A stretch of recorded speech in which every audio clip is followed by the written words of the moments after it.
lane, potentially. Go for something more like that Sundered Sky if you want that. Exactly the same starting items, exactly the same runes, and summoner spells. This is going to be the truest of the mirror matchups. With Ignite and Barrier, doesn't seem the most optimal to go something like a Ravenous Hydra. I mean, like, when I, like, had some experience top lane back in the day, you know, Ravenous Hydra was, like, the peak item, which just really shows my age and also goes to show how long it was ago before I, you know, put a lot of time into that role, before I just swapped to the jungle and said, you know what, I don't need to have hands anymore. I can just try to play the map game instead. Jungle supremacy, you are correct in that one. It is the best lane to be playing. Although, yeah, not quite gonna be what we're looking at here. I mean, jungle Renekton hasn't been a thing really ever. You're gonna see Bin get a good trade right there actually onto Arla, doing good damage right now. And in this matchup specifically, getting the push off is gonna be huge. Because you can do that, but also because it's going to allow you so much more control over the relic, both your own and your opponent's. Keep your health that much higher. In these kind of mirror matchups, the health really is everything. It's the difference maker right here.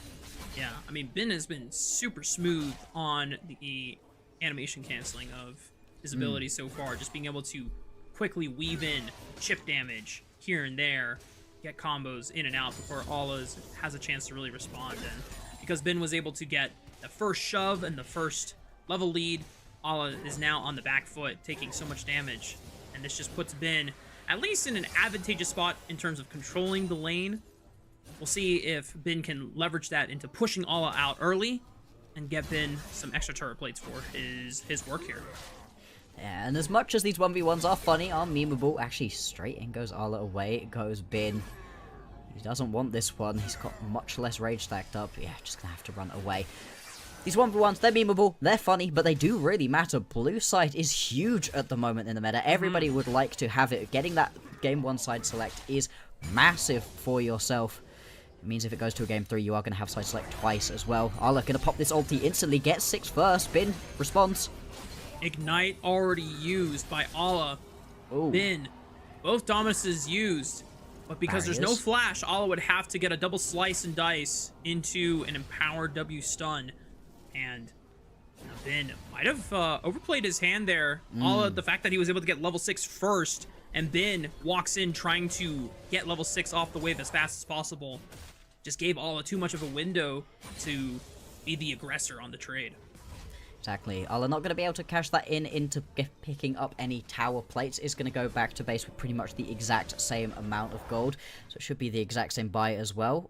Actually interesting right here. Bin decides to go for more damage, picks himself up the coalfields, whereas it's going to be those plated steel caps right now for Ala. And he's going a little bit more on the mobility, on the movement speed, and just stopping Bin from being able to do as much damage. I like this. So Bin gets more ability rotations. Ala, slightly more durable, slightly faster. I like it.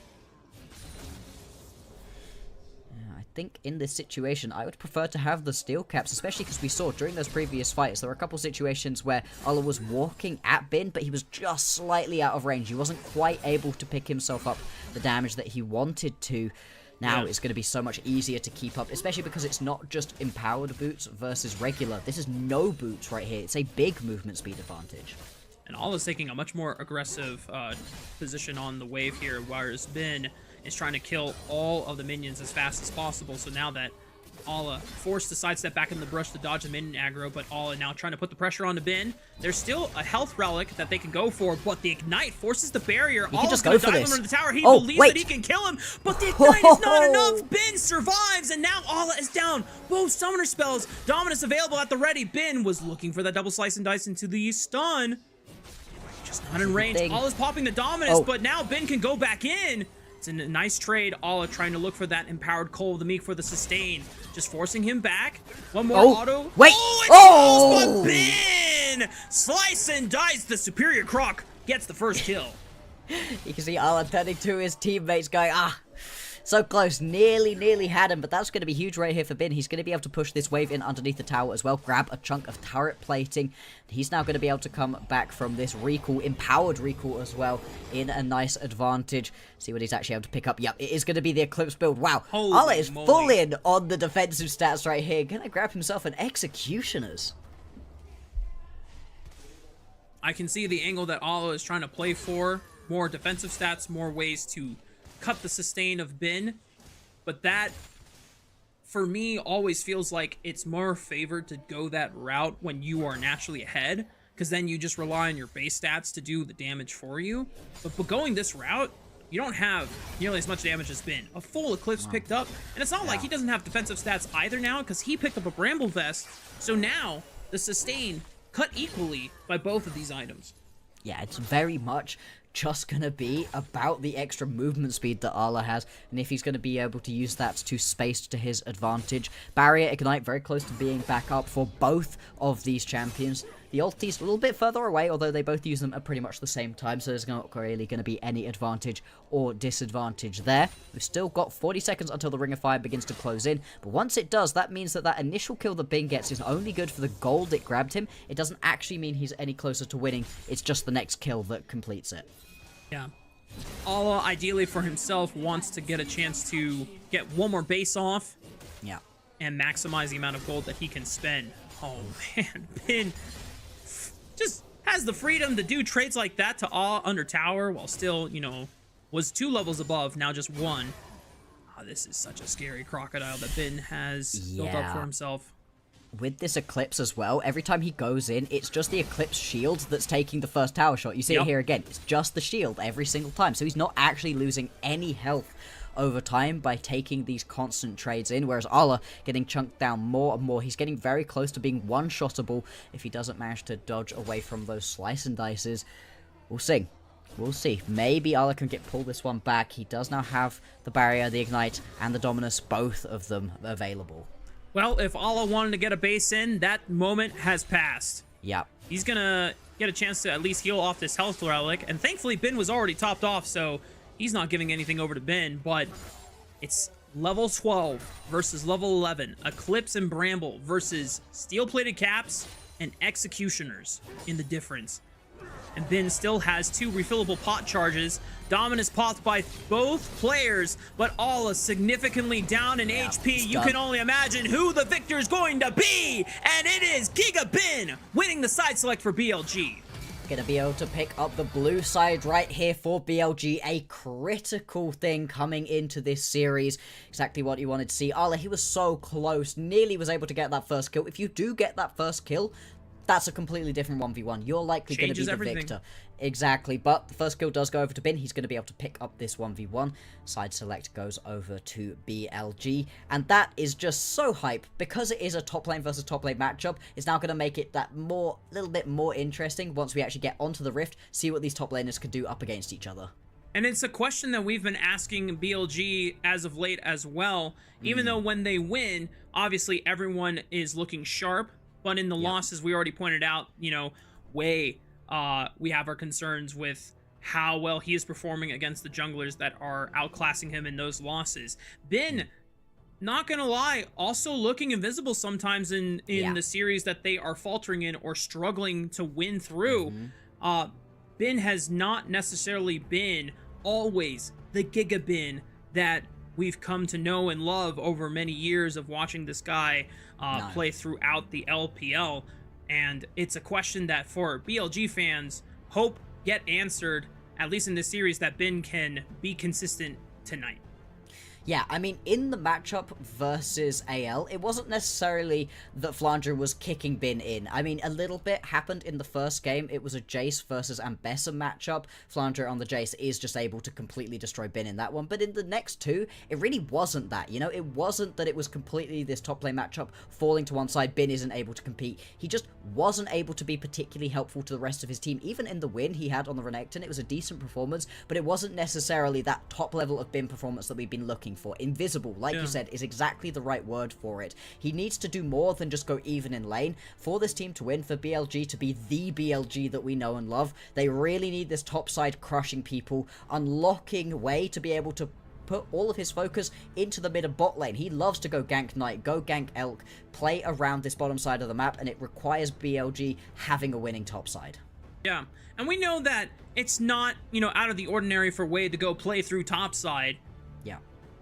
When Ben gets resources, for the most part, we've come to expect for him to deliver on that promise of an investment. But there have been times where Ben is able to get, you know, solo lane experience to himself, economy to himself, particularly in the Anyone's Legend series. Flandre was playing a champion that just was way more impactful in those team fights for Anyone's Legend versus Ben not being able to bring the same level of influence. Now, we're into the draft for the first game of this epic series, and so far, there's a bit of a, I don't know if it is a big gambit, but things like Nefiri, Vi, Varus, all still available.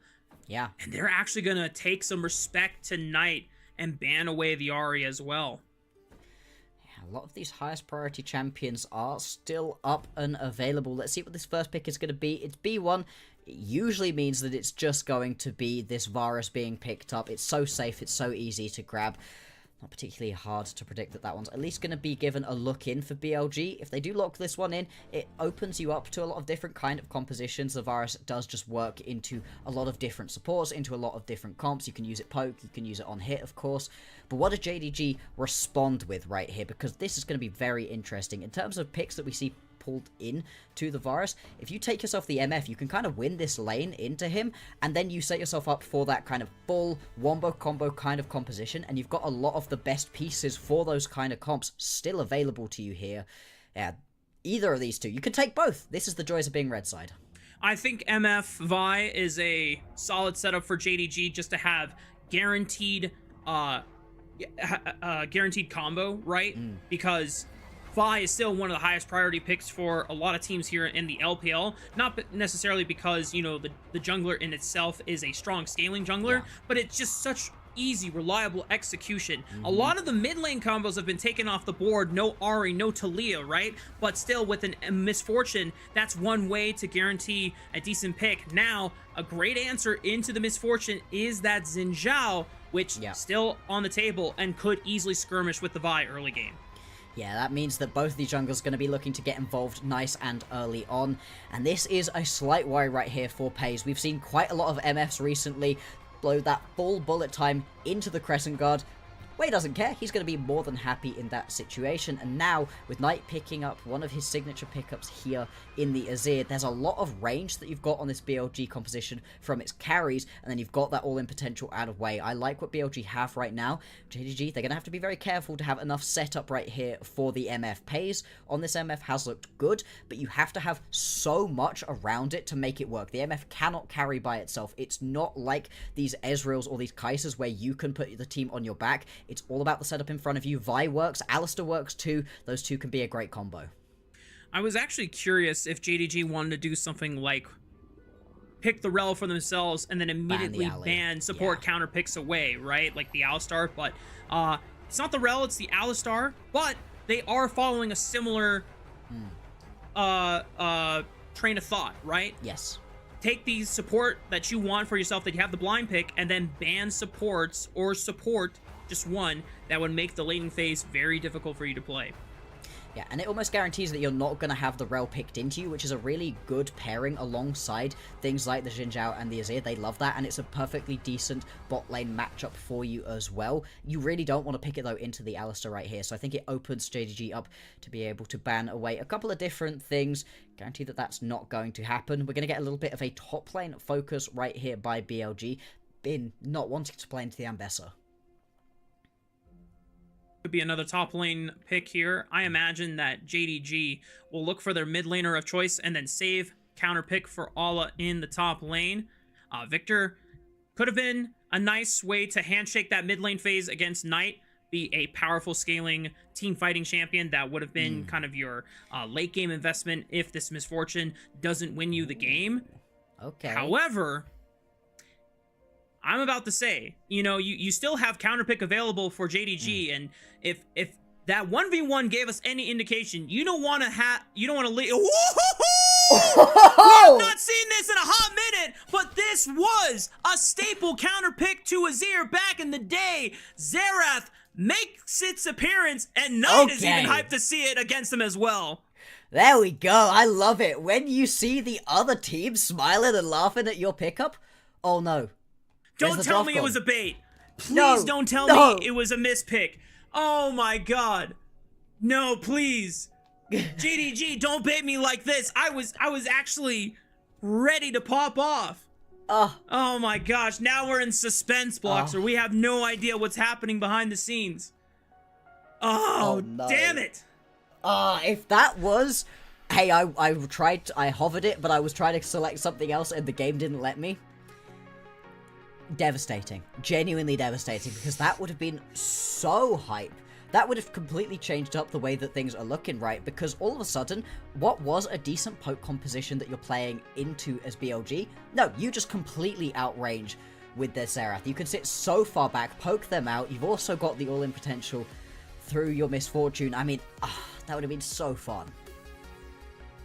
And you had strong setup too. Like, yeah, I wouldn't have taken Scout to be a Ziggs player, but that is like the only other mage in my mind that sets up really well off of a Vi ultimate or an Alistar combo. You get a guaranteed knock-up into, you know, ultimate from Ziggs. Xerath, very similar in that regards too. You open up with the Rite of the Arcane, and if you hit, you know, successive ult casts, it increases and ramps in damage.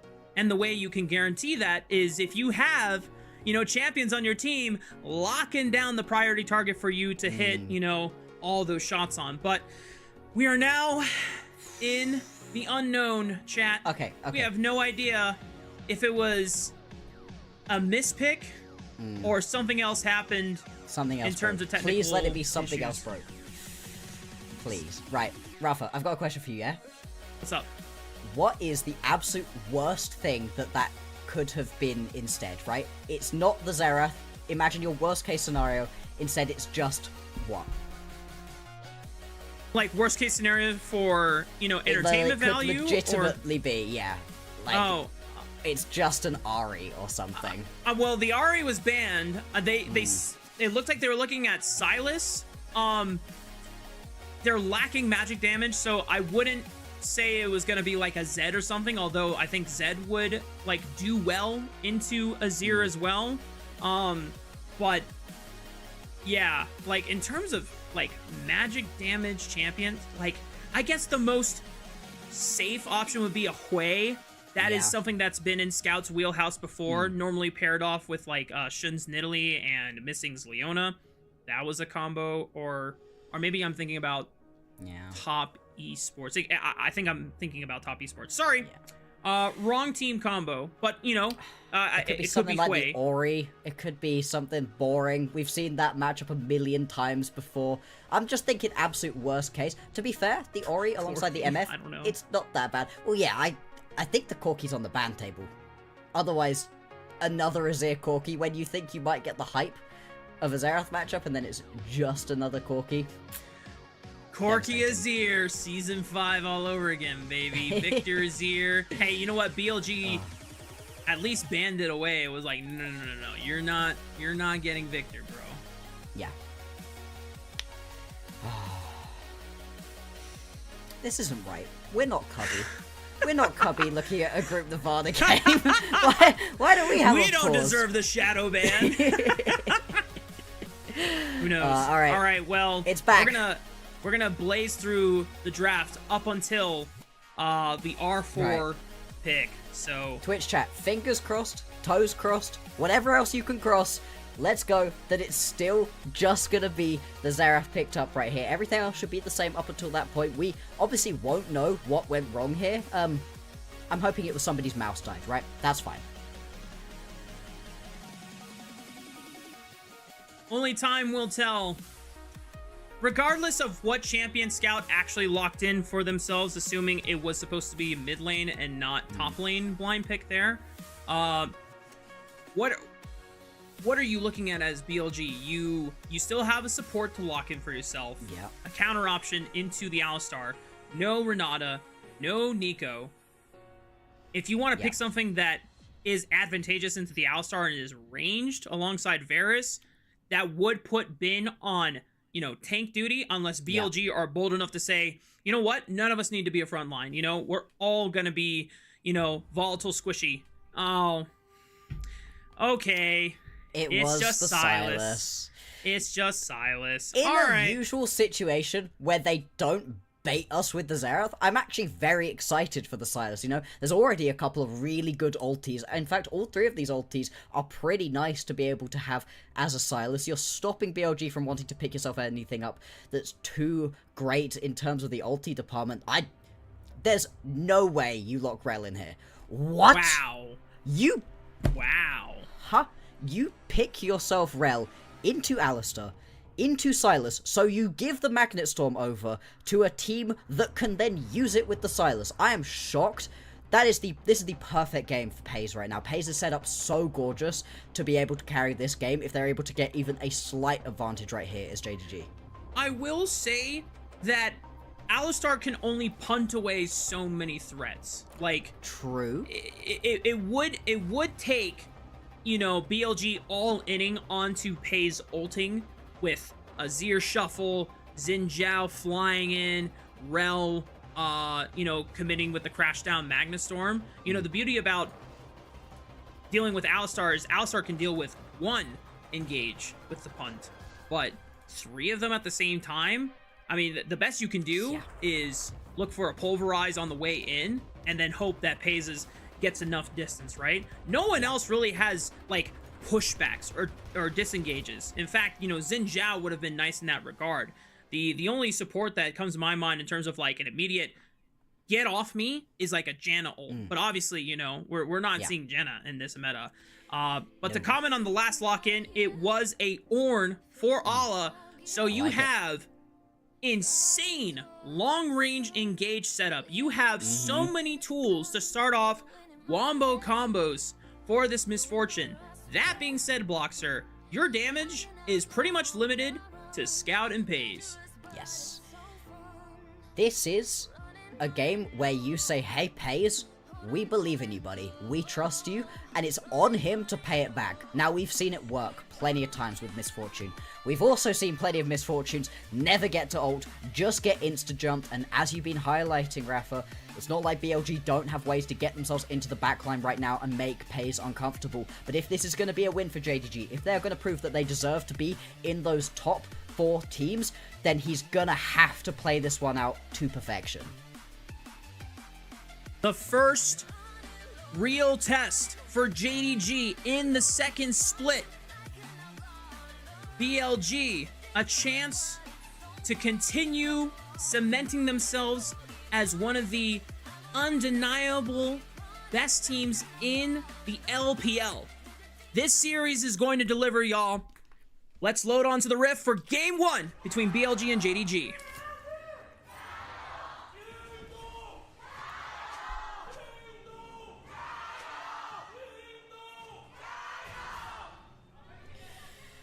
Oh, so hype. Such a hype matchup.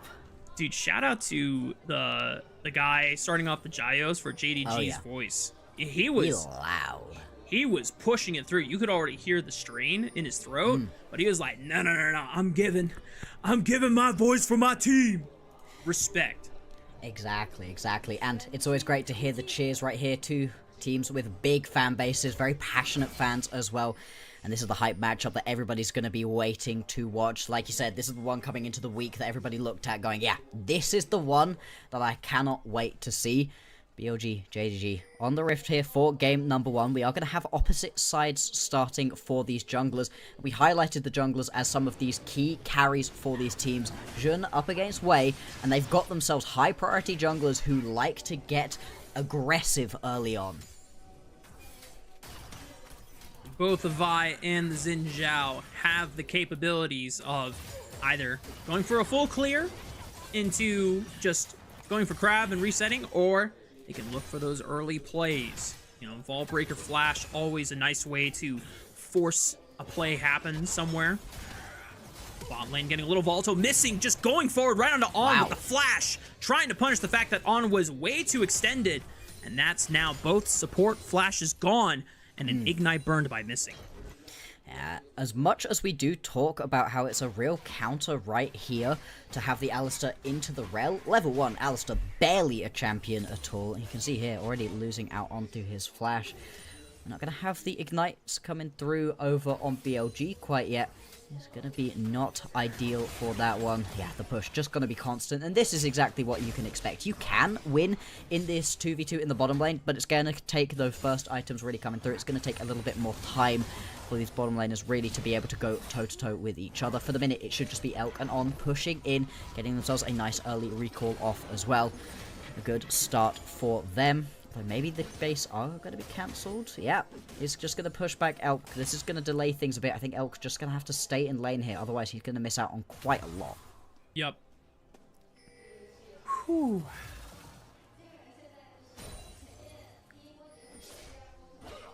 Relatively quiet on the Summoner's Rift so far for this first game. The series between BLG and JDG, other than a little bit of scrappiness in the bottom lane, but thankfully for the AD carries, none of their summoner spells were burned. It's just supports trying to create windows of opportunity to open up space and make that laning phase that much easier for their AD carry. Some early teleports being expended, mainly by Scout, as he returns to lane with the Dark Seal and Boots Bloxer. This guy is, he's feeling confident. Yeah, this is an aggressive pickup. This is the sort of thing you pick when you really want to try punish your opponents right here. Speaking of, we're watching huge damage going down. Once you get that level 3 onto this Misfortune Alistar bot lane, it's much easier to play out. And Jun is now in the area. Now, trying to dive onto a rel, risky, very risky, but could potentially happen. This is the long gambit. I think Wei knows that he's on a ward. He doesn't know he's on a ward. Shun is looming around the left side. Hasn't been spotted yet, but the pet is spotted. And Wei gives enough ground to avoid disaster from the side of JDG.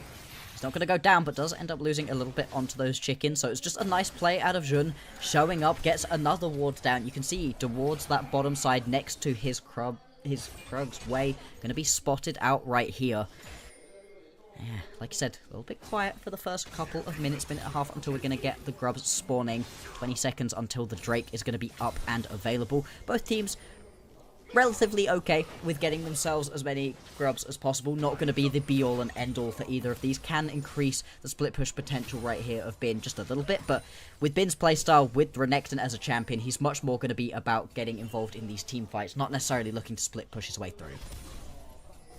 Missing, Hex flashing over the wall, gonna get spotted by a ward in that line brush already.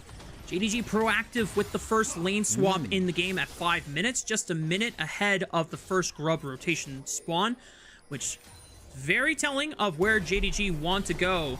Hex flash from On, tries to punish Ala, getting a lot of damage down. The Ignite early, Ala forced to flash away. A piercing arrow from Elk. One more from the E, and there it is. The first kill of the game, and it is awarded to BLG. Yeah, not ideal that On picks that one up. You would have really preferred Elk to have grabbed this one. This is really not good right here for JDG. You don't want your top laner to be losing out like that. Gonna immediately have to teleport his way back in. That's now going to be a no summoners on. That means if you do want to roam people up and around to get involved in this potential grub fight, it's just not going to be able to happen. And BLG, they're also going to grab themselves this initial Chemtech Drake. The fact that the Chemtech Drake goes down this early as well, it's not going to be the soul. It opens up a lot of the best in-class souls to fight around later on. BLG, potentially they can try stack around those. First dragon of the game goes over the BLG off the back of that proactive pick onto Ala, now down both teleport and flash. But the pressure lopsided on the bottom side opens up the first grub rotation over to Shun. So we take a look back at the replay. Yeah, you really just can't step to this wave right now. Ala needed to respect the fact that it wasn't going to be Elk alone by himself down there. On just about able to get that last auto attack off. If he didn't, I think it might have just been okay for Ala. Might have been able to squeak away on just a couple of HP. Instead, does go down. He doesn't lose out onto too much, and one of the joys of the Ornn, right, is that even if you are behind, you're still fine. You're still an Ornn. You're still going to be useful. You're still going to give over those ornaments to your team later on. The ulti going to be brilliant. That's why he was such a strong pickup during the lane swap meta that we had during Split 1. But you just don't want to be falling behind, right? Because if you are ahead, if you are in a good spot as Ala, the tankiness that you can bring as an Ornn is great. Yeah. And at least for Ala's sake, if you fall behind in gold, you fall behind in minions, just, you know, being pushed into the tower, whatever. As long as you're getting experience, as long as you're getting levels, Yes, that's the exactly. crucial thing for the top laner, and specifically to Ornn, because the faster you get those levels, the faster you can start giving ornaments to yourself and the rest of your team. Way looming in the shadows of this tri-bush that is pinked by BLG, but not going to go for it, not going to waste too much time here. No, but level 6s have been ticked right here, and that's a huge benefit right now for Jun. He's going to be able to step up. If you can get that initial bit of engage right here, Vault Breaker, just to close the gap. Flash to close the distance on a flashless Varus. Easy setup for JDG, and Pays is the recipient of the kill. And this is exactly what you need to do right here on the Vi. You have to be proactive with the champion. The second that Jun is able to tick that level 6, like you said, it uses all the available tools. You just have to get close enough to be able to use that cease and desist. And once you're there, it is just going to be the kill picked up. It also goes over to Pays, that key carry that we've been highlighting during the draft phase. You need him to be ahead. He needs to be able to do that damage. Otherwise, JDG, they just don't have it in their composition. Scout now assisting Ala on the top side. Maybe at most a flash is burned. Early flash, but Ala misses with the Ornn ultimate anyway. Now Scout gonna get in range. Gives ground and respect to Bin popping the Dominus. Doesn't want to get too close. Ala gonna take this chance to now base. And Scout could probably look to yoink the Dominus away for himself unless he wants to save his ult charge for something else in the game. Yeah, interesting. I mean, this is a great game for the Sylas, right? Once we get into the team fights, the ones you're going to really want is Knight's ulti or Onn's ulti. But honestly, every single one works in different situations. This is a real plethora of options here for the Sylas. So right now, Scout really could have just taken the Dominus, would have made himself a huge threat in individual lanes over in these split pushing lanes. Potentially though knows that he's going to be laning into Knight for the most part, who can just space him out, doesn't necessarily need to get close. Now we're going to see a bit of a collapse right here. A lot of members of JDG up towards the top side of the map. There's no grubs to take for another minute, but they can at least establish themselves a little bit of vision, grab this Scuttle Crab to make a fight around this objective that much easier. They were able to pick up the first 3, so JDG would love to be able to grab all 6. And I think it makes more sense now that Scout doesn't hastily just yoink the Renekton ultimate, because he wants to save an ultimate charge specifically for that second rotation of grubs. And, you know, Dominus in that scenario would be super powerful, but if you grab it too early, the hijack does time out, and you're forced to use it so that it goes off cooldown sooner and you can, you know, cycle for a different ultimate. Yeah. But then it's just a wasted opportunity, right? So Scout just biding his time, waiting for that objective to actually spawn before they'll start looking for any potential ultimates to hijack. He can take away the Shreema Shuffle right here if he wants to, if he thinks that he's going to need it coming up for the minute. Going to be more than happy to just absorb this wave. We'll take a little bit of poke right here from Knight, as the Rage versus Melee matchups do, but nothing too much of a threat. You can see the many members currently collapsing around this top side of the map. Wei is on his bottom side, but is heading up at this point. Grubs have now spawned, ultimates available for everybody, including the supports. On was trying to fish for a big Q, and Hayes is going to take a big chunk out of his health bar with the bullet time right as the grubs have spawned. Scout now lurching forward onto Knight, but both Emperor's Divide using the same time, and he flashed to interrupt Knight on the shuffle outwards. I don't know if he has enough damage in the tank. Knight still trying to flash away. Meanwhile, JDG winning the fight in the jungle. Knight managing to escape Scout's grasp, but BLG still down their support.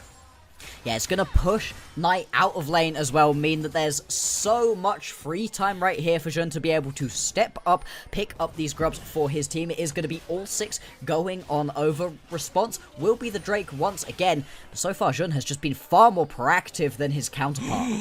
Knight just TP, but he doesn't have flash. Missing, has the unbreakable will. This will be an easy turret dive for JDG to perform. Knight already using the shifting sands, has got nowhere to go, and Shun will sink his fist into the face of his former mid laner.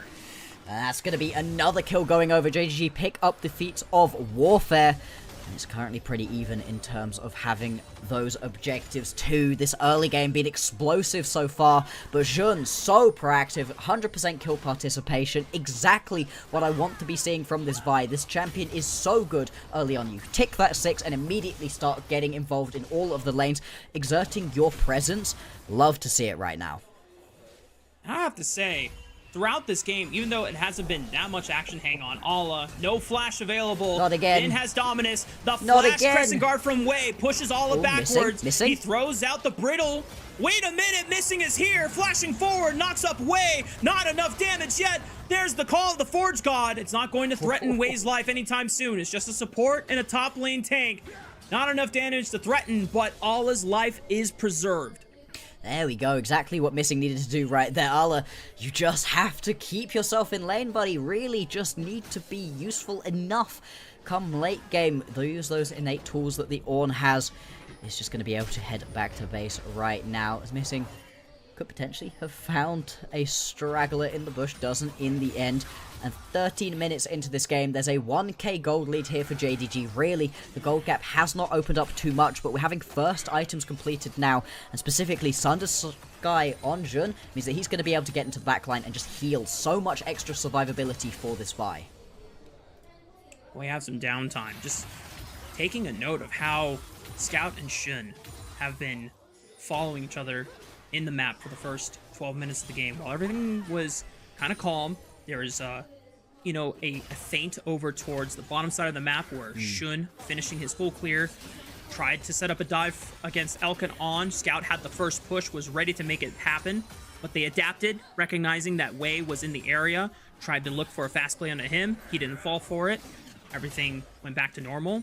But you can see that when Shun has an opportunity, Scout tries to kill his wave and look for a quick rotation. Quick ulti exchange in the mid lane by Missing and Elk. And you see it reflected as well. When Scout has an opportunity, Shun tries to follow up. As now, On goes forward, Missing. knowing that Missing, no ultimate available anymore on the Alistar. That's an easy setup for BLG. Yeah, it's a very squishy cow without that Unbreakable available. Now we're going to get a little bit of scrap in the top lane. Bin going in, trying to get a kill onto Ala, who has to turn tail and run. He hits level 11. He knows that he has the kill threat, but just not enough damage. Meanwhile, hang back on. on the top side jungle, Pace. Wei is in Narnia. The rest of BLG forced to retreat. The bullet time almost taking On's life on the exit route. And while Bin doesn't take down Ala, he has enough pressure to look for first break. Yeah, he can push this wave through. Ala just about going to be able to get back involved. Yeah, not quite going to be able to pick up that tower. First brick, if you could grab it right here for JDG, would secure you the feats. BLG really do want to take this one away. Actually, Bin going to chase Ala, but Missing is in the area again. He needs to be called careful. the Forge God. No flash available on Bin. Tries to dodge it. There is the knock-up from the Ram. Missing follows up the brittle damage. Gets the knock-up with the searing charge. TP. And a teleport is coming in. Scout is trying to collapse onto Bin.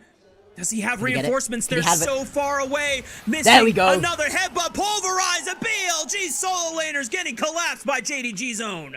And the tower in the bottom lane stands strong still. It's only got a couple of HP left, but the minions weren't quite able to pick that one up. Let's have a look at what we missed up in the top side of the map. Jun goes in, straight onto On, and Pays able to take a chunk of damage out of him, then just kills Wei. And Pays is in such a strong position. We keep talking about it, but it really is crucial. If JDG want to win this one, they need to have Pays in a good spot. Well, he's got that Bloodthirst already completed. He's got 3 unresponded kills, and he's just in such a good spot. And actually, that first brick did go down to BLG, so it's all going to be On who can pick up the next one of these objectives to grab those feats of warfare.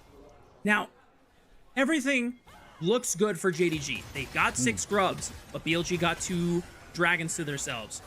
JDG did not pick up the first brick. That went over to BLG as well.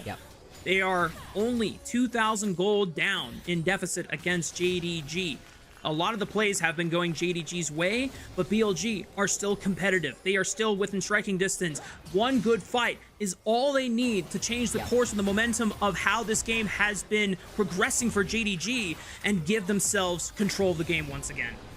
Exactly. I think overall, BLG, they've got the slightly easier to execute on composition. If Knight can pull a couple of big ultis out, if you can grab those picks, it's very easy to do when you've got yourself a Varus. These team fights can come to you. It is also going to be the lethality Varus, so we're going to get plenty of poke here. It means Elk's also going to be quite far back in these team fights. Makes it harder for JDG to be able to play out. They've got the front to back comp, but it's really just all about Pays and what he can do. Maybe Scout can carry this one through.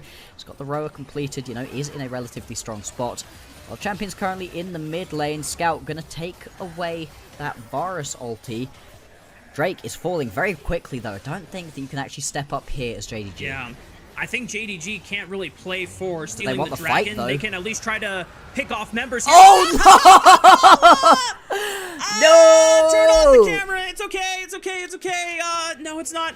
Anyway, Rift Herald does crash into the mid lane, and BLG get a free dragon and don't get punished for it. Yikes. Oh, boy. Oh. It happens. Oh, man. That's so funny. And it means that JDG, they're kind of just...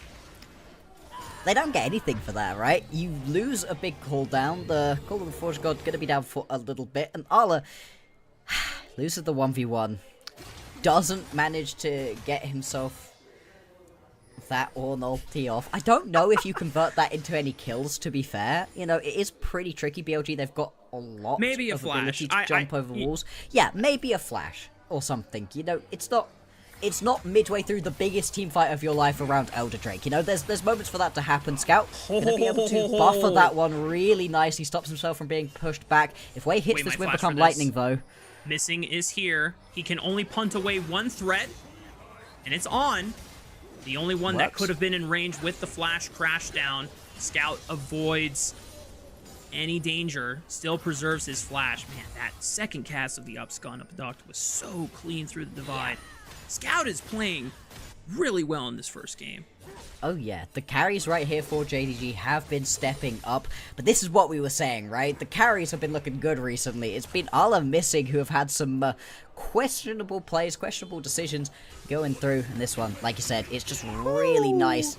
Such a good use of the silence mechanics, because if you get popped back right there into Wei, you die. That's just a kill straight up for BLG, and with the mid laner down, that really unlocks a lot of the map. That buys you a lot of time here as BLG, plus just the gold that you get from the kill. Well done there out of Scout to avoid that one. Knight now potentially under threat. Shun, okay, he's just gonna walk away. There is a lot of restraint being shown by JDG, which was definitely a concern about their performance in Split 1. Also, you know, the consistency of some of the big name carries on this squad was nowhere near what it has been so far in the second split as well. But I think a big thing, if you are a JDG fan, the way this game is playing out, you can at least be grateful for how adaptive JDG are being. They're looking for really good setups, and they're making good ideas about the game, but as soon as BLG have a good response into it, they don't overcommit. They don't throw the game away over to BLG, who would be more than capable of punishing it. It is actually JDG trying to sneak the Otacon. Lanes are pushing on every single setup. Ala just shoved out the bottom side, and at this point, I think this... I mean, it's not going down super fast, but no one from BLG can really get in. Look at the vision that's set up on the red quadrant. You don't know either, right? Like, it would be odd to assume that currently Jun is trying to solo out the Atakan. It just takes so long. Actually, he's going to re-engage. This is a masterful bait right now. Maybe it works? But they're when now do they losing spot mid-prio. it? BLG can now brute force their way in through the river. It's a good idea, and once again, these are good ideas by JDG, but they're not overcommitting into their own folly. BLG, once they're able to muscle their way through into a response, they had to overload on the bottom side of the map just to make sure that the Otacon isn't burned down by JDG. That opens up Scout getting a free lane to himself and at least taking something else on the map, even if it wasn't the primary objective that JDG were looking for. Yeah, I mean, still, it is quite a lot of time wasted right here for Jun, where he's just kind of having to sit, try to get himself something there onto the Atakan. They're not quite going to be able to grab it. Actually, that was nice footwork right there out of pace. Didn't have to blow the flash or the cleanse, and I feel like I've seen this one before. How much time do you want to spend doing this? Yeah, I mean, it's a soft look. Obviously, there's some camps that Shun could take instead on the top side of the map, but I don't hate it. Like, if BLG if you get it, I love it. Yeah. If you don't, yeah, now it's fully spotted out as well. TP's coming in. Okay, Actually, they're just going to go for right the fight. He's buying as much time as he can with the Unbreakable Will. Teleport is coming in from Ala. They're trying to burst it down as much as they can. Bullet time right into the choke point. Ah, you put it way right in, but he flashes away, afraid of getting completely obliterated. Bin, now a rise to the party. Scout throws his life in, has the Crescent Guard, goes golden, buys so much time. The Otacon is secured by JDG, and somehow they make this play work. They revive, and it's all about picking up as many kills as they can against BLG. Pays and Missing can look for the exit. Knight doesn't have the Emperor's Divide anymore. Missing is picked up once again, but JDG still not finding a massive gold lead on this. Pays just wants to flash forward, but Bin is there, the cleanse. Oh, it was close. But it's a summoner spell for summoner spell. Now Pays has no summoner spells available, but Scout is now looking for Knight. He has no Emperor's Divide, but he has a flash. Scout looking. Does he have hijack? In 3 seconds, Scout has nowhere to go. Sky! Oh my goodness, Scout is on form tonight. Yeah, it really is. 4-2 right now on the Silas. What did I say? If you get it, I love it. Ala's gonna get jumped. Should be able to walk this one off. I'd be surprised if Elk wants to get too aggressive here. You pick up the Atakan, you get a bunch of kills off of the back of it. JDG really are here to play, but they spend so much time doing that there's now a Drake up and available, and they get to do this all over again. 2 items now completed on a ton of the key carries for JDG. Knight is down for another 15 seconds thanks to Scout being able to take him out on the side lane. It is still a 5v4 for JDG, 3000 HP. Wei trying to force his way in. Oh, there they go. Charge. They turn right onto the Xin Zhao. Shun secures the dragon for themselves. A nice soul point. Now here comes the fight. They already used the own ultimate. Knight is back into the fight, but he teleported right into the middle of JDG's waiting arms. And JDG are going to pick up Bird once again for themselves. The flash onto Pays. They know he doesn't have any summoner spells. Pays might fall, but what happens to the rest of the fight? Shun finds Ben into the backline. Scout is going to join up with him as well. JDG are destroying BLG. They really are. It's only 24 minutes into this game, and they can push forwards right now.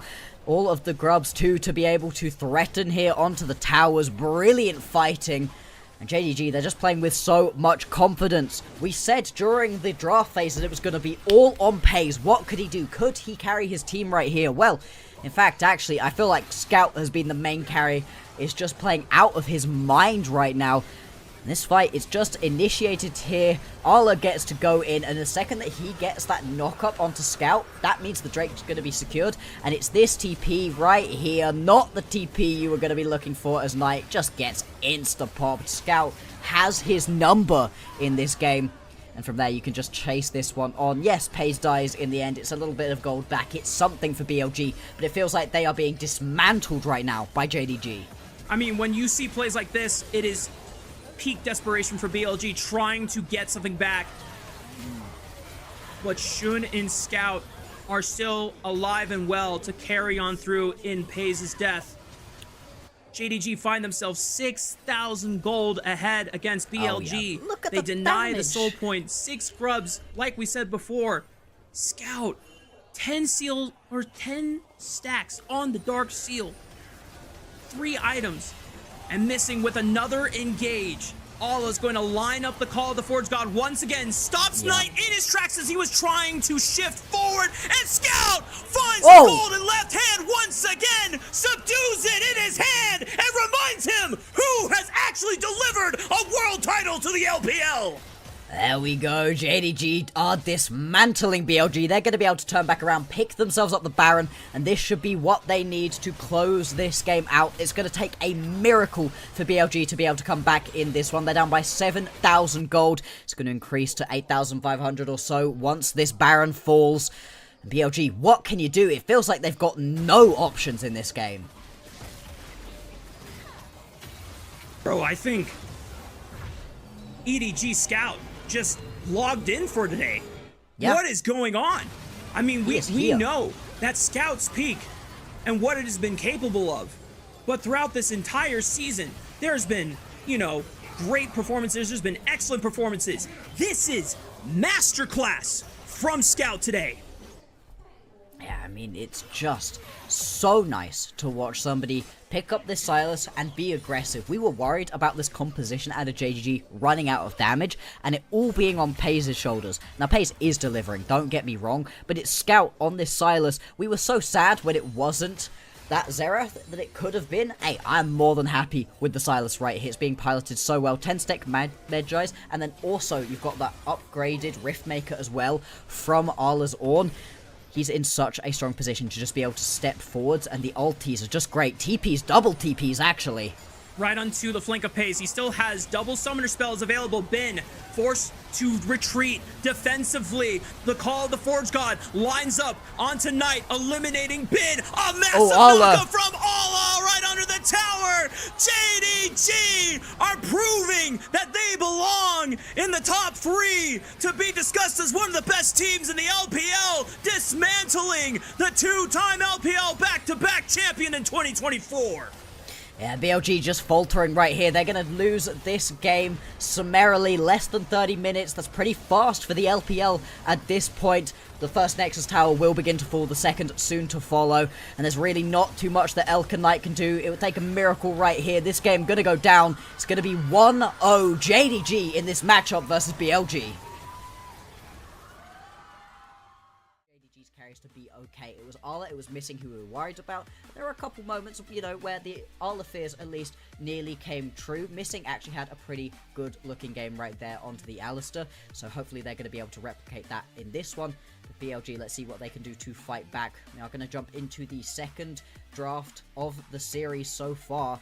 A lot of the standard things just being taken off of the board. Yep.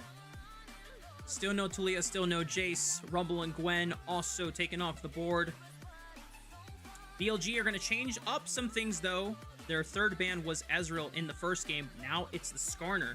So that is opening up maybe an opportunity for Elk to grab something that will be a little more self-reliant or independent, and being able to navigate some of these sticky situations, since JDG are already showing a proclivity to putting a lot of resources through Pays and trying to snowball that bot side of the map. Interesting, JDG going to take off the Sejuani. Last time around, that was a ban on towards the Ahri. This is what we were talking about. Yep, exactly. When everything's going wrong for BLG, Wei, he pulls himself out this Lilia, and he's had a ton of really good performances. The one game they're able to pick up versus AL is here on the Lilia as well. It's his champion. However, in terms of things that are strong in the jungle that can go toe-to-toe with this kind of champ, the Neferi, very much something that you can potentially go towards. We'll see if Shun wants that or if it's going to be a pivot elsewhere. There's still lots of the highest priority of pickups still available. Pays after a very immobile game right there that we got to see. Ooh, okay. Actually, we're going to get to see the Pays missing look that has the Nico involved. Missing, as much as we've had questions about him, his Nico's been looking clean recently. And BLG are very well acquainted with Pays' Kalista. In fact, the last time that BLG played against Pays was 2024 MSI Finals that ended in a defeat against Gen G. And Pays taking that MSI crown over BLG, what could have been their first international title for themselves in the books. Corki locked in, Sion as well. Actually surprising to see that Bin is going on tank duty this time around, but maybe BLG, the fact that you're putting carry responsibility into Wei's hands, someone's got to be the front line for the squad. Yeah, absolutely. Right now, JDG, they're very much not looking towards their frontliners at the moment. It is going to be this Neferi locked in. Okay, you've now got the damage up and available. You can hear the crowd go wild for that one. Jun Rees really throwing the gauntlet down. This is Wei's champion with the Lilia, but this is something that Jun has actually looked pretty dang nice on.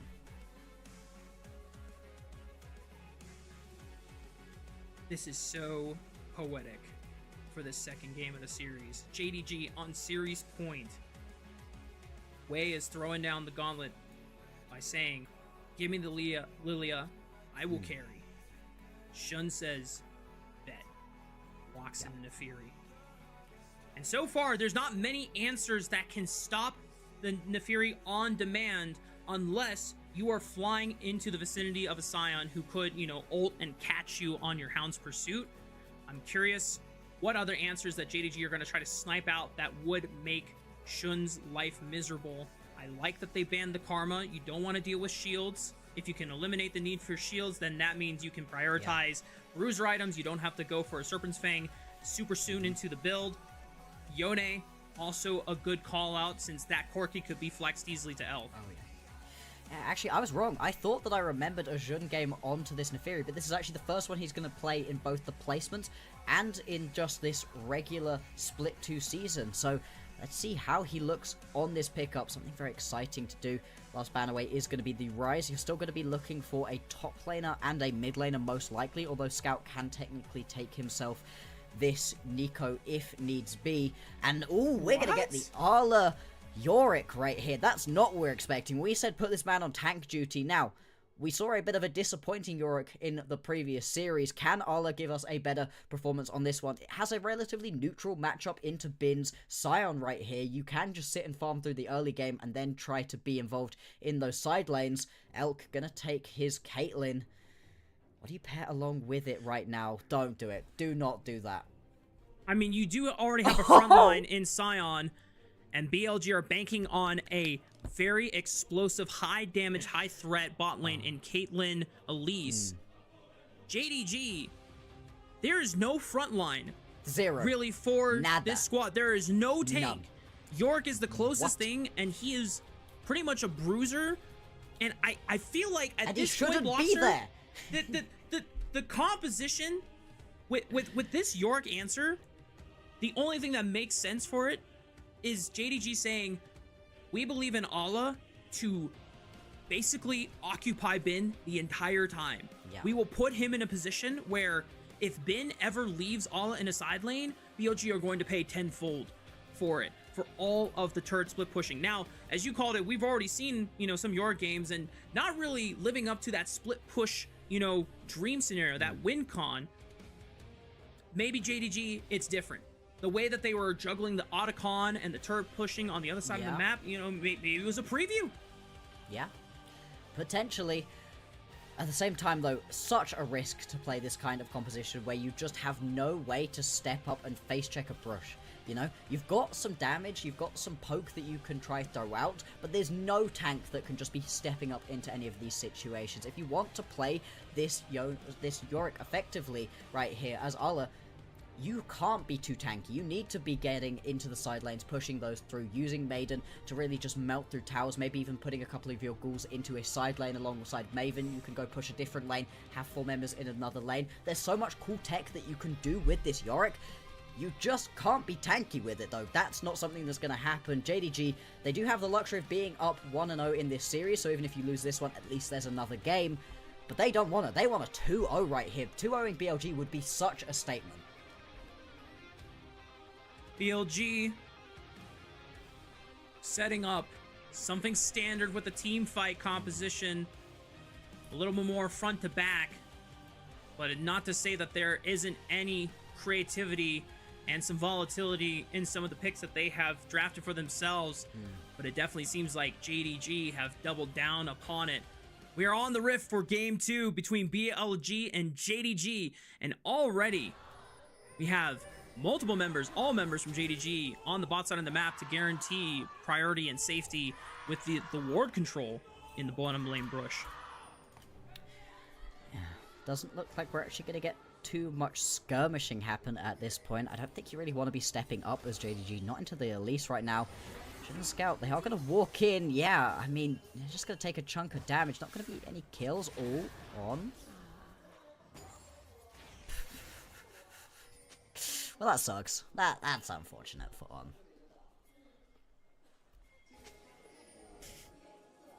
Thought there was going to be a little bit more action early on, but not even a summoner spell burned.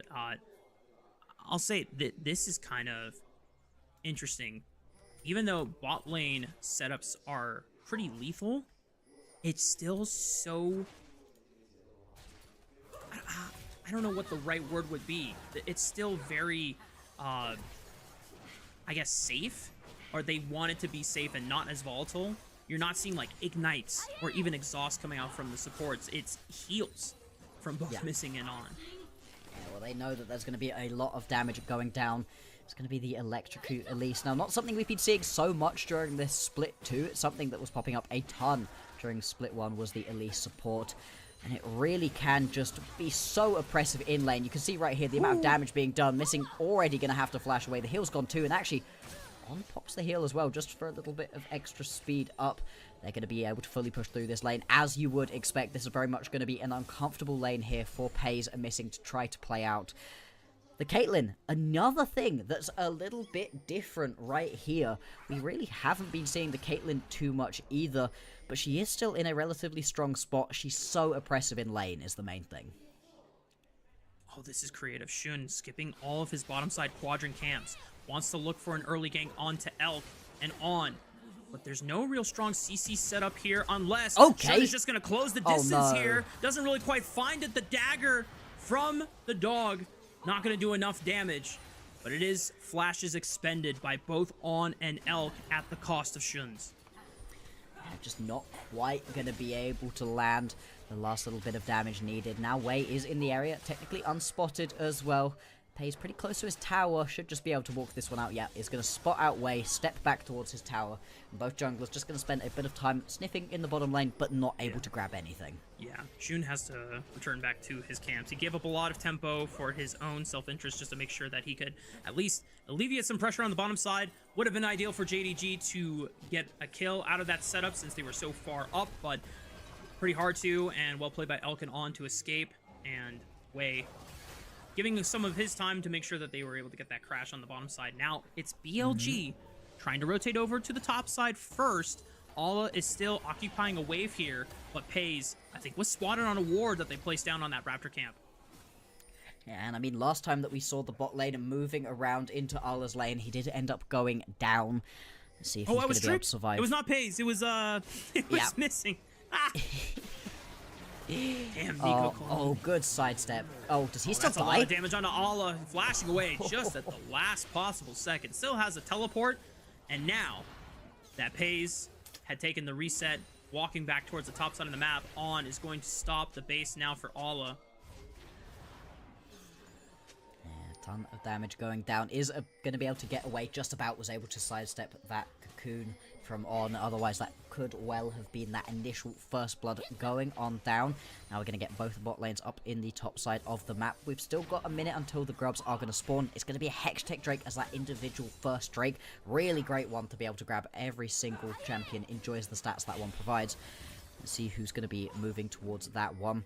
I think it is really worth reiterating, right, when Wei's back is against the wall, when BLG lose the first games of series, they move towards this Lilia almost every single time, and for good reason. It's such a great pickup for this man. Yeah. It gave BLG their second game win in the series against anyone's legend. They still eventually lost the series, but it was what gave hope to the BLG squad. Shun is spotted on a control ward in this blue quadrant. Pretty sure Scout should be known to BLG roaming on this top side of the map as well. Elkin On forced to give up this wave and back off the tower.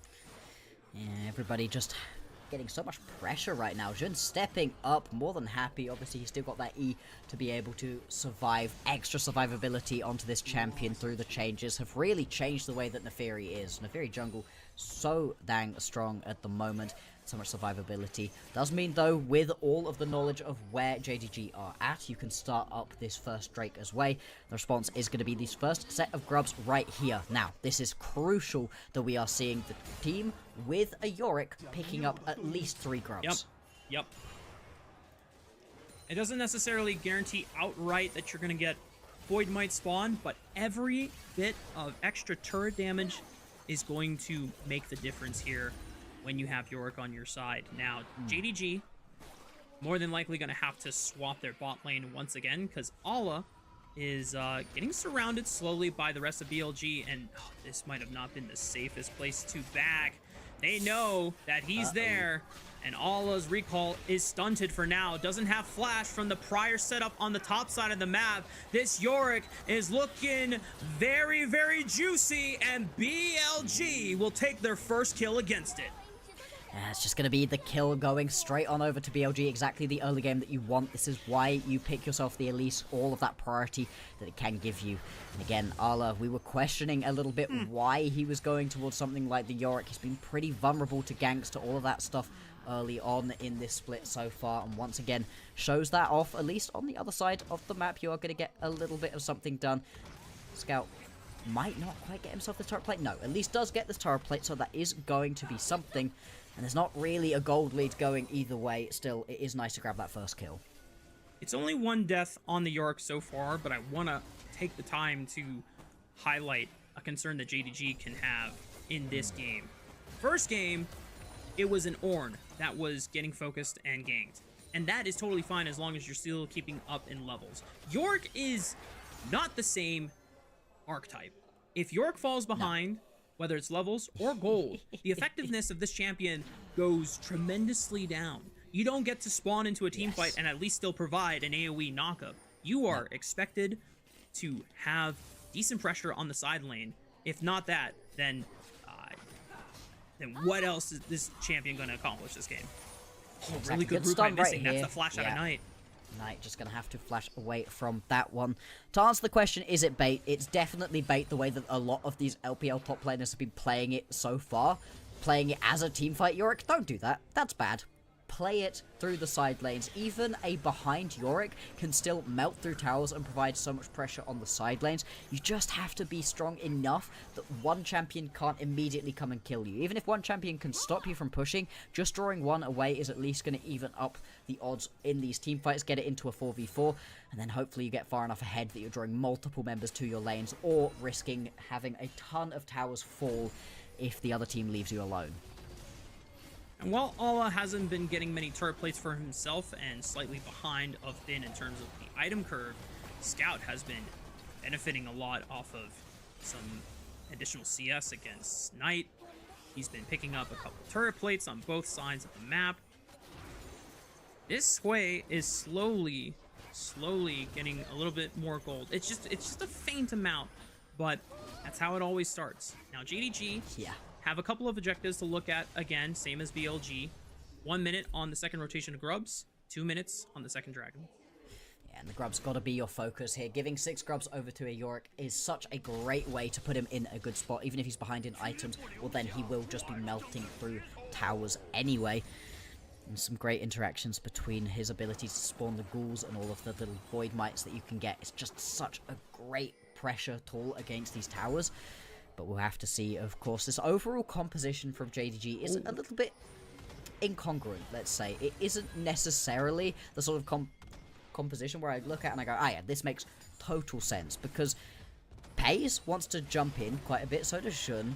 But Scout wants to sit very far back. Missing isn't really the tank that can just initiate this fight. It probably is just going to be either some long-range fears coming through from Scout to be able to start a fight, or it's missing flash ulting into the backline. Now, I love Pop Blossom. I think it's the best ulti in the entire game for wombo combos, but you don't really have that kind of composition here. Yeah. It's a very dangerous proposition to ask of Missing to essentially be the only person engaging. Thankfully, you are paired with Kalista, so you always get a get-out-of-jail-free card if the engage is sour or the look is just not good in general. BLG have their numbers on the top side of the map, so that they can guarantee the second rotation of Grubs. Oh. Now Scout could be in trouble, has to flash away from the unstoppable onslaught, throws out a full combo, but Bin absorbs most of it. He's going to shrug it off, walk away. But because of that, Ala actually not going to even get that much time to wail on this turret because it's an immediate teleport by Bin. It's going to be not really the ideal play here for JDG, losing the flash top lane, but more than that, going 3 for 3 in terms of the Grubs. It was an odd recall timing out of Jun. He took the recall basically exactly as those Grubs were spawning, really took himself out of any potential play. Still though, we are going to see a little bit of damage from Ala right here onto Bin. Doesn't even get knocked up right here. Yeah, he's in a good spot here, Ala. He can keep playing this one. There is plenty of healing, and without any anti-heal right now on Bin, he should win out on these fights for the minute with the Yorick. Yeah, even though Bin has a full item ahead and completed with the Sunfire's Cape, at least when you have the Maiden, you're draining max percentage HP. The sustain on your Q gives you missing percentage HP sustain as well. So you're still in a decent spot. And as you called out, there's no grievous wounds acquired for Bin on the Scion, so Ala is still totally doing fine. JDG, the second dragon has spawned. They're trying to fight for Prio in mid lane at the moment. They're going to be able to establish that for themselves, and Jun heads straight on over towards that Drake. He's going to be able to take this down pretty fast. Has got that Eclipse already. That's the point at which this Neferi already gets online. Although Scout, he is under massive threat right now. Can he clear the wave fast enough? Yeah, Probably. This makes it He has- harder. He has no flash, but you have many ways to make this turret dive. Force on can tank up the turret. Aggro Oh, and no! with the repel, but you've got to use it soon. And no Oh, way no! to survive. The dive is a bust, and BLG looks silly. They really do, although Arla teleports in right at the very end of this fight. Not quite sure why. Can take over this top lane. It does mean that Scout's going to have to immediately teleport bot lane. Bin gets a couple of turret plates to his name as well. That's just not ideal. Kind of got abandoned, thrown to the wolves right there. And JDG, they managed to fight back, even up the kill score. Like I said, making their opponents look a little bit silly. A little shocking, and it seems like maybe On was not connected with the rest of the squad on how to force that play. Now, looking for all of this time around, Swirling Seed does not land. On no flash, no summoners available since he used both in the dive against Scout. Does not go their way. And take a look again. Oh boy. I mean, I understand the play. You see Shun doing Dragon. This should be a free play. But then... Yeah. So, unfortunately, in that situation, Knight instantly starts tanking the tower, not On, and so you can't reset it through that way, meaning that Knight has to instantly leave, doesn't deal enough damage. Everybody else has to step back as well, and On, although he's able to keep himself alive initially through the repel, once he comes back down, unfortunately, there was nothing left to do. It really was just an abandonment of this poor Elise, and it's a play that made a lot of sense that goes wrong there for BLG. This is JDG beginning to fight back, showing that they can still find good situations. Their composition comes online very strong at 2 items here. They're well on their way to that. Let's see what JDG can do once they hit that break point, if they're really going to begin to try accelerate the pace of this game. The gold deficit is not even that large for BLG. No. So while the play goes awry and it makes them all do the walk of shame away from the tower, and not ideal since that was such a big flash window and the look was, in theory, such a good play to make, knowing that you had burned Scout's flash off that timer while Shun could not answer. Well, now that window's gone. And so now, next objectives that you can play for, Rift Herald, minutes time, JDG, or Third Dragon, 2.5 minutes right now. And because all of that time was dedicated into trying to make that punish on Scout, all his flashes back up. He has his Trinity Force. There's still no Grievous Wounds or really any strong itemization from Bin that's going to make all his time in against the tank matchup any more difficult at the moment. So Ala is starting to now coast through after the early pressure he was susceptible to. And it is going to be this Trinity Force build. It's the more aggressive one. It's the one that can melt through towers so incredibly fast. You can join up into teamfights with this build. You can deal quite a lot of damage, but it's very much more about sitting in these side lanes, providing the pressure your team really needs. Let's see if he is going to do that. Right now, he's been more than happy to just sit in either top lane or bot lane, constantly pushing this one through. He's beginning to chunk out these towers. Knight, you don't want to step into this bush! Oh, Face the checks stun! It. Takes a lot of damage, but dodges. Very importantly, dodges the fear from Scout. Could have been the cost of his flash right there. Maintains it. Forced to back. If he needs to go back to the top side anytime soon, he can TP, but he's just going to take the walk. Right now, Herald's going to be the next thing everybody is focusing on. 4 members around it right now for JDG. They're going to be able to push the majority of BLG back away from this one. But with the mid lane priority now, swing it over to BLG. They're going to have to move back over. Heal blown right there. Yeah, Missing was in a little bit of trouble getting stunned up. You can see the poke going through back and forth, Elk. I enjoyed the dodging back and forth as the Caitlyn ulti slams home. Does a decent chunk of damage, and actually nobody going to be able to pick up this Herald for right now. Missing, not again. Gotta be careful, especially separated from Pays. You do not have the Fate's Call tether there if he was caught out in that moment. And because BLG have forced away the bottom lane of JDG, it gives them control of this Rift Herald, able to play a better objective game in the second one of the series so far. Getting a chance to mention here, Bloxer, I didn't even notice. noted the collector, or Yep. saw that, you know, collector was being rushed by Elk, and it makes sense. You just want to chunk out Pays anytime he steps up with your ultimate. I didn't realize that Pays was also going for a lethality build as well. So he is not concerned with trying to kill Bin as a tank later on. He's like, I'm hoping and I'm assuming that Allah is gonna deal with that tank and keep him pinned in a side lane, and all I have to do is just kill 4 other squishy members. Exactly. Bin is going to get to be a big tanky boy in this game and really not worry about getting taken down really either by Scout or by Pays. But exactly right, they're not indexing into that. They're trying to get kills onto these squishies, like On, who takes a big chunk. Damage. Heal gets popped. He's pretty fast. The Spider just about going to be able to get away. Still, you're constantly losing your heal. Teleport going to have to come into the mid lane too from Knight. Sorry, from Bin, actually, just to be able to absorb some more of this pressure. They're going to have to bring numbers advantage because they want to be able to at least contest for mid-prio, maybe get a chance to look at this third dragon JDG have aggroed, or at least try and pressure the mid-tier 1. Pays walked on over, helped Shun with a little bit of the dragon before going back and picking up this wave. No contest from the side of BLG, and they haven't really gotten anything in response to it on the map. So JDG gonna get a chance to knock out their first tower on the bottom side of the map. Solid pressure so far. This is exactly what I wanted to see from this Arla Yorick right now, where he's constantly pushing through on these side lanes. It means that there's not really that play across the rest of the map, you know? You're getting pressure bot lane, but what can you do to really deal with that? You're losing the Drake, but what can you do on the other side? There's always going to be a push lane through if the Yorick is there. I'm enjoying it so far. We'll have to see, obviously, if Arla decides to stay in these side lanes or does come and join up in these team fights. We're getting to the point 20 minutes into this game where team fights are going to be a lot more attractive to all of these players, especially top laners who are usually so focused on joining up. It's going to be the Rift Herald pop down into the mid lane right now for BLG.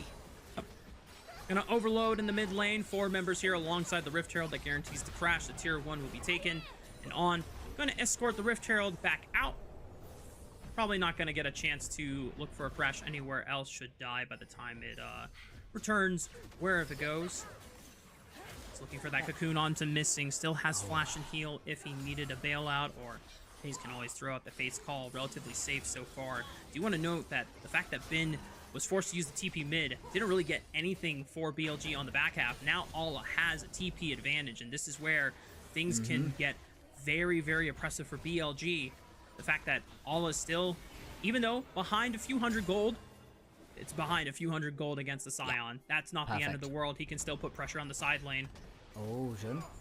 Does he want to go straight in onto this one? If he can get close enough to Knight actually get a channel trying to teleport away. Will just about get away. Olive blows the flash basically for nothing. So that is going to be the teleport now off of Knight. Bin also doesn't have his, as you highlighted. That's going to make this really tricky to try to play around. And with Atakan up and available in the top side of the map, that's where I'm imagining JDG, they're going to go send the troops and just allow this push to happen from Arla. Someone's going to have to go deal with him that can't then rejoin the rest of the fight. And so far, it might be Knight. Now, there's a chance that Wei tries to make a fast play before JDG are set up for the Atakan and pounce on Allah before JDG have a chance. Allah, noting that could be a possibility, is going to back off and not give them that opportunity. The only thing I can think of why... I'm not sure if this works. Hey, On still has flash. He should be fine. Should be fine. Allah in a 1v2. They see both of the members here, Lilia and Knight, and yeah, Lilting Lullaby expended, plus the flash. Now JDG have to do something on the top side of the map to make use of Allah's sacrifice on the bottom side, but doesn't seem like they're pulling the trigger just yet. Now they're going to go towards the Atakan. They're going to lose this tower top lane as well. They're able to pick up their own top lane tower, so it was at least something. You can see the push going through right here. TP actually from Scout to go and try and deal with this. It should just be the Atakan going on over. BLG, they make a snap decision, go for the play down towards the bottom side of the map. Let's see if it turns out to be worthwhile for them in the end, right? Bin stepping up right here. He's just trying to be annoying. Shouldn't try to step any further forwards. Atakan going to be picked up right there. Now you've got the false life to try to do something with. Yeah, Scout is doing it all. He picks up the bot wave, immediately books it to mid lane, absorbs the crashing wave over there as well. JDG are able to pick up the Otacon, and it's the the second lives, the GAs for themselves here, so they have a chance to go for a big team fight, try to look for as many kills as possible, assuming the look is good and they can get a major advantage out of it, as we take a look back at the replay once again in the 1v2. Yeah, unfortunately for Arlo, the second you step up here, just going to go down. Way does have to flash to make this play happen, so, you know, that is going to be something. That's a big engaged tool for BLG that they don't have for another couple of minutes yet. Picking up that kill is going to be huge. Now, Arlo moves up towards the top side of the map, gets that wave pushing, and the rest of his team are down on the bottom side. They've got a Drake spawning 40 seconds time until that one's going to be up and available. 2 minutes now until the Baron is here. And the Baron going to be very important for both of these teams. Right now, you can see towers falling left and right, with the Baron empowered minions pouring down. That's going to be so much easier to do still. With all the map moves made by both teams and all the tension's been building up, it's still a relatively low kill game. Only 3 kills total so far. A lot of proactive farming, a lot of just strong objective trades and attempts being made by both sides, trying to outwit each other on the map. Missing, taking a huge chunk of damage. Swirling Seed connects as well. Now down below 50% HP thanks to both Lilia and Elk on the Caitlyn. Missing. Probably going to be forced to take it back here. JDG would love to secure this dragon without any contest, but the fact that Missing is super low and potentially basing, gonna be forced to stay here. Oh, that's a TP away from a Yorick. Gotta be careful. Now, JDG, whether they secure this dragon or not, they get it. Now it's just all about everyone getting the hell out and buying as much time for all to split push on the top side. Yeah. Then just expended TP. Knight still has his. He's gonna be the person that has to answer. But Ala started walking on over, trying to see if they could get a collapse bin. Now just might be left to die, but he's super tanky on the Scion, absorbing pretty much everything from the side of JDG. But notably, no one from JDG with the engaged tools go in. They get the Dragon Blockster. They get the tier 2 tower on the top side. Ala doesn't get collapsed on in time. JDG playing such a slow but methodical map game.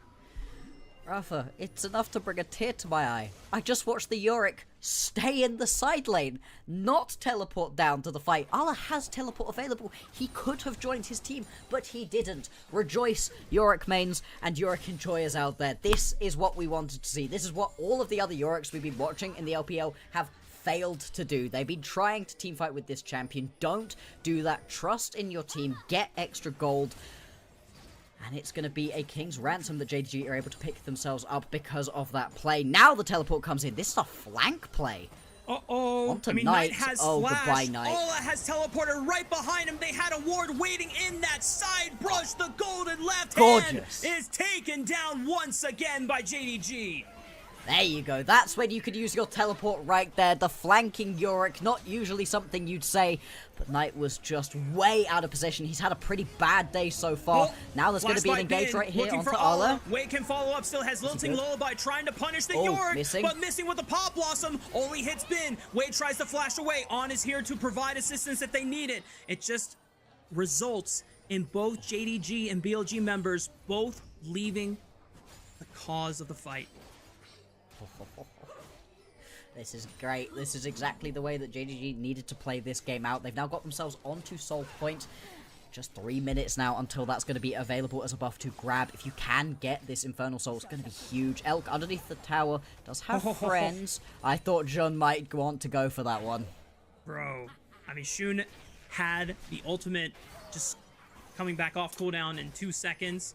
Popping the W. If you see a Nefiri pop W right in front of you under a tower, you know they don't care about taking turret shots or having to dodge CC. But as soon as On walks up, it's like, oh, all right, guys. The dive can no longer be made. We will back off. Let's see if they're going to be able to find a slightly better engage option right here as JDG. To be honest, it's been a pretty quiet game in terms of kills overall. 4 kills, 27 minutes into this game. Not usually what you would expect. BLG playing this one pretty safe at the moment. You can tell they really don't want to get 2-0'd right here by JDG. JDG at the moment, they have not dropped a single game. Not just series, not a single game at the moment. See if they're going to be able to pull this one through. Got a minute 40 until the next Drake is going to spawn. Baron is up and available. Possible collapse looking at the moment. Scout He was in a risky situation. Is going to be able to survive. Elk, every single time he sees Pays on his screen, just uses that ulti. It's just a poke tool at this point. Yep. Unfortunately for Elk, he doesn't get the same luxury to invest into double lethality items early on. Has to go for the rapid fire so that he can transition into crit scaling with that infinity edge on the third item so that he is reliably a late game source of consistent damage. Oh, yeah.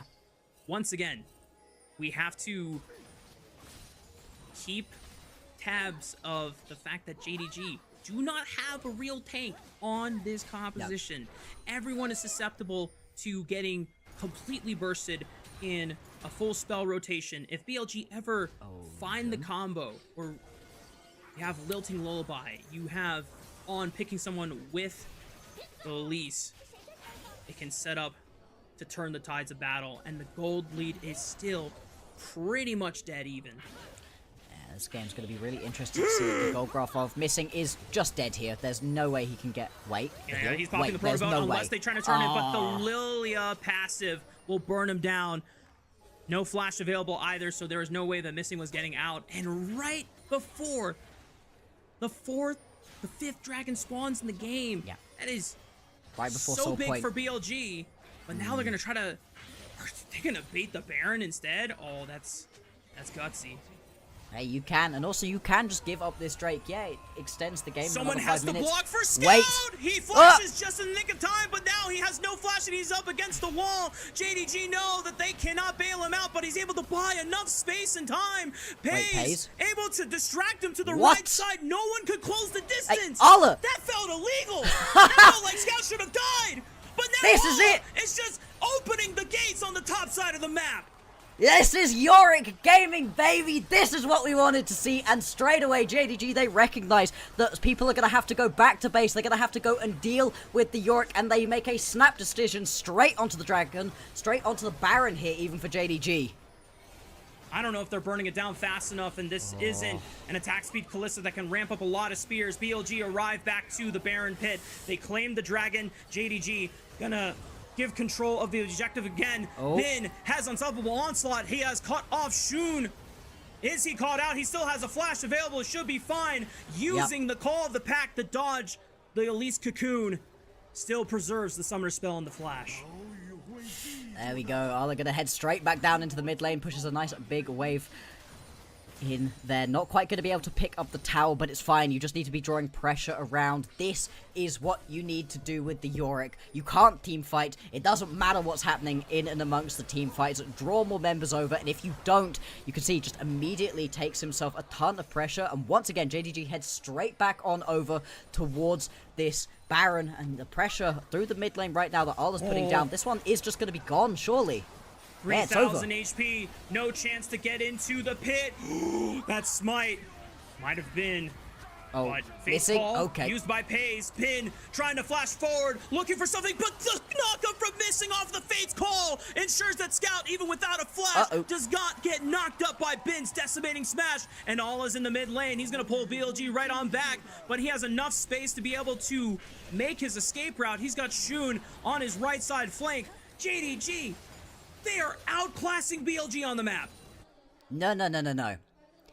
Arla is outclassing BLG on the map right now. It is all on this Yorick here. JDG, they're buying themselves so much space through Arla's pushing. He's been one of the iffiest members here for this team. We've been really critical of the way he's been playing out this split so far, but this is one of those games.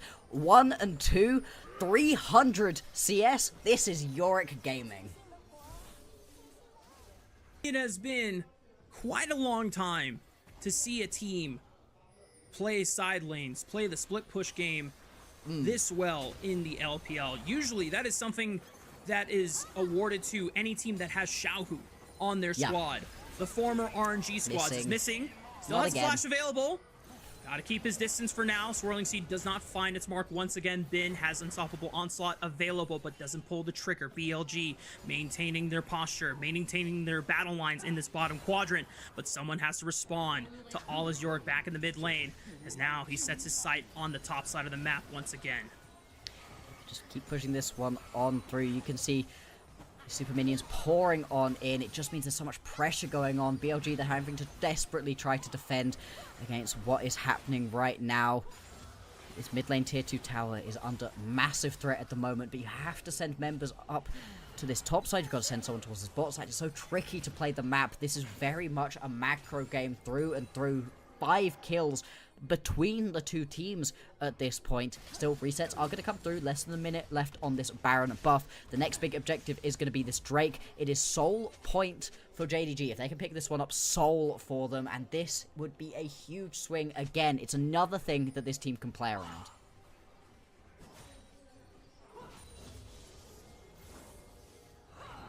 Part of me wanted to believe that BLG was going to bring a much more competitive second game. It is still possible, yes, to come back in this game state, but the way that JDG have been so methodical, so adaptive, and keyword restrained to know when too far was too far. Not all-inning, not overcommitting, not overextending themselves, and just being able to use this York to the best that we have seen so far in the LPL. JDG are just seemingly moments away, a good fight away from being able to open the base, one dragon away from claiming soul and setting themselves up for a clean sweep over BLG. I mean, what was the criticism of Jun, right? Why did he have to move on from BLG? He was too erratic. He wasn't consistent enough. Well, that's very much not been the case so far in this series. JDG, they've shown the exact right amount of restraint. And now you can see these item breakpoints are really coming online. You've got a 4-item Yorick constantly split pushing. You've got 4 items right here completed for Scout. Jun's got 3. You nearly got the 4th for Pays. All of these main carries are ready to go. You just need to find the engage. Elk and Wei could be they can targets go for the picking. And once again, Shun shows restraint. That felt like a moment where I would have easily been agreeable to see the Nefiri sink their fangs into the hearts of BLG, but they just push them off, use the pressure, and look for the Infernal Soul instead. Wei trying to loom forward the unstoppable onslaught. Oh no! Steals the What? Dragon. He denies What? the Infernal Soul away from JDG! And now Shun is cut off from the rest of the squad, has the Edge of Night, forced to flash away. The rest of BLG look at bot lane. can fight on Look proper bot lane. battle lines. They have to base. Allah is pushing on the bot side of the map. Shun trying to get as much damage on Knight before he gets a chance to finally finish the teleport. Oh, the TP, but now hello? Shun, does he want to look for any stragglers here? It's only 4 members from the side of BLG. Scout. Wait, he gets him! Knight What? Allah! in the mid lane! The York getting so much value. It's now a 5-on-4. Scout dodging out from Wei's grasp. Lilting Lullaby had already been expended. Ola is just running BLG around the map, bailing them out. What could have been disaster. BLG at least denied the Infernal Soul away, but Ola is now making BLG sweat at the remnants of their base. Oh, they don't even get a kill off the back of all of that. That's incredible. So close to picking up kills. The fact that Allah is able to grab that kill onto Knight, who teleported back in a desperate attempt to save a few of these towers. There's a mid lane tier 2, mid lane inhibitor tower, and that's it. Barring the Nexus ones, this is a game that feels like it's closing in around the neck of BLG. The noose is starting to tighten. The shadow that once belonged to BLG is diminishing, and a new shadow is starting to loom over them from JDG. So we take a look back at the replay. How do you lose this? You have Callista. I do not understand how they lose out onto that one. That's now going to be sole point for BLG as well. Next Drake is going to decide it. 7th Drake coming up in just a few minutes time, but it was this play specifically here, not the tower. It's the way that Allah just takes Knight's soul. I mean, just walks at him, is able to land enough of the E's, flashes forward, bonk to pick up that kill right there. Allah, oh, hang on, wait! JDG, they picked up dead. one! BLG are now down to 4 members once again. Allah is not ready on the field yet. He is just now walking down mid lane, so JDG don't have the pressure immediately from the York. Shun, with already 5 popping the call items. to pack. Bin wants to force it, but good use of the clone by missing. Absorbs the unstoppable onslaught. Lilting Lullaby right onto Shun. Wei wants him! Elk pops Shun in the back line, but they still have to deal with the rest of the members of JDG. Missing, going for missing. the pop, lost a flash, looks for Knight once again, knows that he doesn't have the flash, but Elk is the new target, still doesn't fall, still has the auto attacks, but Scout finishes him off. It's now down to Knight and Bin, still trying to hold the line, but the Dark Precision holds Bin in place, and all as Yorick lives up to expectations that we wanted to see for this champion, finally arising all of the previous performances, and now JDG have a 3-man push against only On and Knight. There we go, they can push forwards onto this tower. They're going to be able to pick up the inhibitor, more than likely too. There's 30 seconds until Elk's back up. Same thing for Wei and Bin. You've got a while. Don't know if they want to try push for the end. It might be a little bit too risky. JDG, they've exhibited a lot of restraint so far in this series. Once again, they're going to back off, but that's going to be 2 inhibitors down. And with the Baron up and available, what can BLG do to even step out of their base soon enough? Baron available. Wei just respawning now. Bin and Elk up in 14 and 3 seconds respectively. Not going to be a chance for BLG to contest unless On can make some kind of miracle steal with the least spider Q, but it's not going to happen. Just trying to fish for any stragglers that get isolated. JDG now find themselves nearly 7,000 gold ahead. 1 minute now until the Drake is going to spawn. That's going to be the last thing JDG likely need to complete the pieces of the puzzle and to be able to pick up this 2-0 win versus BLG. In this fight, you can see it's a much better fight overall for BLG. They're actually able to get that initial kill right here. The flash forwards from Wei on this signature Lilia, the thing he's been going towards when their backs have been against the wall. But it just doesn't matter. And more than anything, it's the healing that Arla is able to get right here. He gets super, super low, but it doesn't matter. He's able to heal more than enough every Q, bringing him 300, 400 health up. It means that you just can't grab the kill as Bin. They're then able to push through exactly as you want to be doing with the Yorick. Yes, that was a Yorick joining a team fight, but at this point in the game, when you've got 5 items completed on this champion, now is when you can step up. And they have to be so careful now because the wall of diff actually means something for JDG this late into the game. So many squishies, only 1 tank in Bin. He can try and frontline, but he cannot absorb every single threat that JDG has. Let's see it. Lots of poke going down right now. That's the thing that Hui's really bringing to the table at the moment. Scout, he's had a great series so far, continuing to do so at this point. You've got super minions pouring in towards the top side. BLG, they really don't have long. They're going to have to find their play very soon if they don't want to be forced back to their base. Drake beginning to fall. We saw the steal previously from Wei. Okay, lilting lullaby. On the flank. Right onto Scout. Shun trying to burn down this dragon. Missing! Buys time! They find Elk! Alla bunks him over the head with a shovel! Shun was routed out by Knight. It's up to Pays and Scout. Here comes Alla. Knight is trying to do it all, but that golden left hand is crushed under the might of JDG's new team. Alla on the Yorick will be able to rise once again and bring BLG to their knees.